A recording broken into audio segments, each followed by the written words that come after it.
Hola, welcome. This is Dino Delano. Over the next 3, 4, 5 minutes, you're going to hear something that could be the most important information that you have ever heard in your life thus far about how your imagination creates your reality. Imagination is more important than knowledge. Well, we've all heard that. Albert Einstein is the one who made that statement. Is it true? Is it real? And is it really factual? And if so, how is that? Well, let's think about it in this way. Your imagination is what powers your feelings and emotions. Break that word down, by the way, E-motion, energy in motion. Because the person who has a lot of fear, who has a lot of feelings of doom and gloom, guess what they're doing? They're doing this. They are holding on. They're holding back. They're afraid to move forward. They're afraid to spend that money or take that risk or do that because they could fail. Something bad could happen.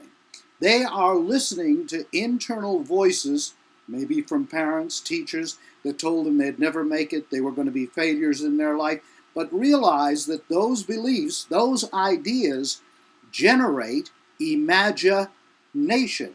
They cannot see themselves successful, whether it be in relationships, whether it be in business, money, or any other area of their life. Conversely, when we are able to see and feel ourselves in imagination as a part of something, connected to something, let's take beauty in nature, for instance.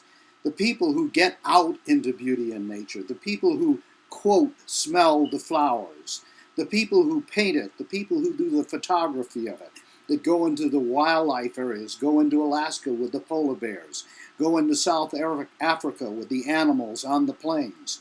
Do they have a love for nature? Yes, indeed. Because what propels their passion is their imagination. They imagining themselves connected to the earth. They have a sense of oneness in life. But that sense of oneness was created by what they imagine. Conversely, the individual who is listening to, say, CNN, or those past voices, as we said, or they're listening to the Darth Vader material, that somebody is after us. Now, don't get me wrong, because I can remember that part of my life when I was always looking over my shoulder, looking behind me, feeling like somebody was trying to get me. Very understandable, by the way, with all the wars that take place, with the smoking gun, with all of these visions and ideas that somebody is after us. No wonder we think that way. But now when we take control, we can, in spite of what the doomsayers are saying, in spite of what CNN is telling us, or Fox News is telling us, we can create through our imagination and imagine and feel peace if we choose. We can feel and imagine joy if we choose. But that is up to us when we take control. Let's take a look at the other side of the coin, in that sense, the Bruce Springsteens, who put out such amazing music, not just music, but incredible lyrics that lift us.